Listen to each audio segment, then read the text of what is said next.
की बड़ी खबर आ रही है, please be on stand by. Kolkata में स्ट्रांग रूम के बाहर हंगामा, इस वक्त की बड़ी खबर। कोलकाता दुर्गापुर में स्ट्रांग रूम के बाहर हंगामा, टीएमसी नेताओं की पुलिसकर्मियों के साथ झड़प। टीएमसी नेता स्ट्रांग रूम के बाहर धरने पर हैं। स्ट्रांग रूम वो होता है जहां ईवीएम्स को स्टोर करके रखा जाता है, और आपको यह बताना जरूरी है, ईवीएम को स्टोर करके रखने की जिम्मेदारी इलेक्शन कमीशन की होती है। स्ट्रांग रूम में ईवीएम को रखने से पहले सभी पार्टी के नुमाइंदे उसको चेक करते हैं। स्ट्रांग रूम के बाहर सबकी ड्यूटी लगती है, सभी पार्टी के नुमाइंदों की या जो लोकल लीडर्स हैं उनकी, कि वो देखें कि सब कुछ ठीक रहे। लेकिन अभी इस वक्त कोलकाता में ये बड़ी खबर आपको बता रहे हैं, बड़ी खबर है, स्ट्रांग रूम के बाहर कोलकाता दुर्गापुर में हंगामा हो रहा है। टीएमसी नेताओं की पुलिसकर्मियों के साथ झड़प है। टीएमसी नेता स्ट्रांग रूम के बाहर धरने पर बैठे हैं। यह बहुत बड़ी खबर मैं आपको बता रहा हूं। स्ट्रांग रूम कौन सी जगह है, हमारे दर्शकों को बताना जरूरी है। स्ट्रांग रूम वो जगह है जहां पर स्टोर होता है ईवीएम को। अलग अलग ईवीएम्स यानी इलेक्ट्रॉनिक वोटिंग मशीन को स्टोर करके रखा जाता है। लेकिन स्ट्रांग रूम का एक ट्रेडिशन है, एक कल्चर है। वो कल्चर यह है कि स्ट्रांग रूम में ईवीएम को रखने से पहले सभी जो वहां के हर स्ट्रांग रूम में, समझ लीजिए वहां पर जो जो पॉलिटिकल पार्टीज के लोग हैं, रिप्रेजेंटेटिव्स हैं, उनको दिखाया जाता है, और फिर ये लोग 24 घंटे वहां पर ड्यूटी देते रहते हैं, बावजूद इसके कि वहां पर ऑलरेडी इलेक्शन कमीशन की टीम्स भी होती हैं। लेकिन अभी स्ट्रांग रूम के बाहर कोलकाता में दुर्गापुर की अगर बात करें तो वहां पर हंगामा हो गया है। इसके पीछे की वजह क्या है, ट्रिगर पॉइंट क्या है? टीएमसी नेताओं की पुलिसकर्मियों के साथ झड़प की तस्वीरें आ रही हैं। फर्स्ट ऑन टीवी 9, टीएमसी नेता स्ट्रांग रूम के बाहर धरने पर बैठे। मैं जाऊंगा, दिखाइए। ये सीसीटीवी की फुटेज है जिसके बाद ममता वहां पर पहुंची है। लेकिन ये सीसीटीवी की फुटेज बाहर कैसे आई? सवाल ये खड़ा होता है। ये तस्वीरें आपके सामने हैं। ईवीएम को लेकर इस चुनाव में बहुत पहले से सवाल उठाए जा रहे थे, लेकिन ये पहली बार देखा जा रहा है किसी भी चुनाव में कि स्ट्रांग रूम के बाहर हंगामा हो रहा है। ये जो वो लोग किया था, हम लोग का शांतिपूर्ण धरना था। हम लोग का कुणाल घोष, शशि पांजा, हम लोग शांतिपूर्ण धरना में थे, और भी एआईटीसी के पार्टी के इलेक्शन एजेंट्स थे, और भी प्रार्थी आए। बीजेपी आके हंगामा किया यहाँ। हम लोग शांतिपूर्ण बैठे थे। আমরা শান্তিভাবে আমরা তো শান্তিপূর্ণভাবে ছিলাম। আমরা তো শান্তিপূর্ণভাবে, ওরা এখানে চুরি করার ইরাদায়, ওরা এখানে কাউকে না জানিয়ে আমাদের লোক পৌঁছানোর আগে লুকিয়ে স্ট্রং রুম খুলে কাজ করছিল। ডক্টর পাঁজা, আমি এবং আমাদের টিম আসার পর আমরা এই বিষয়টা হস্তক্ষেপ করি এবং আমরা নজরে আনি। তারপরেও আমাদের ঢুকতে দেওয়া হয়নি। এরপরে আমরা যখন বসেছিলাম শান্তিপূর্ণভাবে আমাদের কাজ চলছে, কথা চলছে। বিজেপি এসে গন্ডগোল করেছে এবং বিজেপির কিসের জ্বলন? আপনাদের বের করে দাও, তাপসকার ভিতরে ঢুকে গেলেন, এটাকে কি বলবেন? ওটা তো নিজেদের পার্টি অফিস। अभी आप जिनको सुन रहे हैं ये टीएमसी के नेता हैं, इनका नाम है कुणाल घोष और इनके साथ Shashi Panja.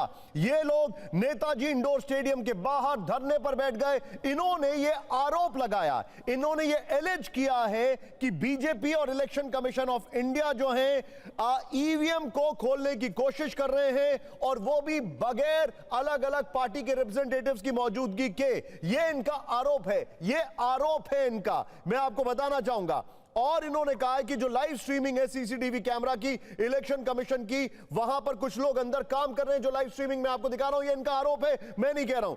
None of the representatives are inside. इनका कहना है ये लाइव स्ट्रीमिंग में देखिए कोई रिप्रेजेंटेटिव नहीं दिखाई दे रहा है, और ये हमें अंदर नहीं आने दे रहे। इन्होंने ये भी कहा है कि why should we take the responsibility of other candidates, यानी हम और कैंडिडेट्स की जिम्मेदारी क्यों लें? यह इनका आरोप है। कुमार कुंदन हमारे साथ हैं, मैंने आपको पूरी तस्वीर बता दी है। कुमार कुंदन, एक एक चीज फिर से बताइए।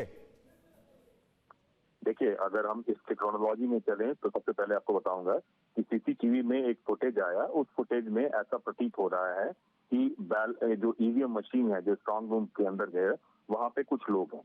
इसको लेकर जो पूरा का पूरा टीएमसी का अमला है वो नेताजी सुभाष यहाँ पे जो स्ट्रांग रूम है उसके सामने में ये लोग आए और प्रोटेस्ट करना शुरू किए। जो स्ट्रांग रूम के बाहर टीएमसी के नेता धरना पे बैठ गए और उनका कहना था कि स्ट्रांग रूम के अंदर अगर कोई भी घुसता है तो वहां पे सभी पॉलिटिकल पार्टीज का होना जरूरी है, वो सभी पॉलिटिकल पार्टी जिन्होंने चुनाव में हिस्सा लिया है। ऐसे में शशि पांजा और कुणाल घोष दोनों वहां पे धरने पे बैठ गए और वहां की स्थिति जो है एक तरीके से बेकाबू होने लगी। ऐसे में पुलिस आई और पुलिस जो है मामले को शांत करवाने और वहां पे उन लोगों को हटाने में जुटी हुई है। तो निश्चित रूप से जो इनका आरोप है, जो टीएमसी के नेताओं का आरोप है कि ये बगलिंग करने की कोशिश थी और इसी कोशिश के मद्देनजर वो लोग वहां पे धरने पे बैठे हुए हैं। हालांकि जो तृणमूल कांग्रेस का आरोप है उस आरोपों को भारतीय जनता पार्टी का ये कह रही है ये सिर्फ और सिर्फ अफवाह फैलाया जा रहा है, एक सियासी जमीन इसमें कुछ भी नहीं है। अच्छा, ये एक और चीज है जो जानकारी है कि ममता ने आज ही वीडियो रिलीज किया था और उन्होंने कहा था कि स्ट्रांग रूम की आप सभी लोग निगरानी करिए। उसी के बाद ये तमाशा शुरू हुआ, if I am not wrong. बिल्कुल, और तृणमूल कांग्रेस की तरफ से इस बात की आशंका व्यक्त की गई थी कि ईवीएम में या कई भी तरीके की कुछ भी बदलाव हो सकता है, उसको लेकर उन्होंने अपने कार्यकर्ताओं और तमाम तरह के लोगों के सामने इस बात को रखा भी था। और शाम होते होते जिस तरीके की नेताजी सुभाष चंद्र बोस स्ट्रांग रूम के सामने जो धरना प्रदर्शन हुआ है वो इस बात की गवाही देता है कि जो उन्होंने दिन में बोला था उसके बाद में शाम में इस तरह की परिस्थिति आई है। उसका आधार वो व्हाट्सएप वीडियो बना रहे हैं जिस वीडियो में यह दिख रहा है कि कुछ लोग स्ट्रांग रूम के अंदर हैं। उनकी दलील ये थी कि जो कोई भी अंदर है वो बिना पॉलिटिकल पार्टी की इजाजत के कैसे है और इसके लिए वो इलेक्शन कमीशन और भारतीय जनता पार्टी को पूरे मामले को लेकर कटघरे में खड़े कर रही है। मुझे जितना याद है कि मैंने रीसेंट पास्ट में स्ट्रांग रूम के बाहर इस तरीके से हालात नहीं देखे हैं। क्या ये बात सही है? आप मानते हैं इस बात को? क्योंकि मेरी चिंता ये है कि अगर ये चीज पूरे बंगाल में स्प्रेड आउट हो गई तो बहुत ज्यादा वहां पर तनाव हो जाएगा। निश्चित रूप से निशांत, आपको याद होगा कि जब दिल्ली में चुनाव हुए थे तो अरविंद केजरीवाल ने कहा था अपने कार्यकर्ताओं को कि आप स्ट्रांग रूम के बाहर बैठिए ताकि कहीं कोई बदलाव और तमाम तरह की चीजें ना कर सके। लेकिन उसके बाद जो आज की स्थिति है ये स्थिति दूसरी है। ये स्थिति भयावह है। भयावह इसलिए है क्योंकि वहां पे अगर समय रहते पुलिस और पैरामिलिट्री फोर्सेस नहीं पहुंचती तो स्थिति और खराब हो सकती थी।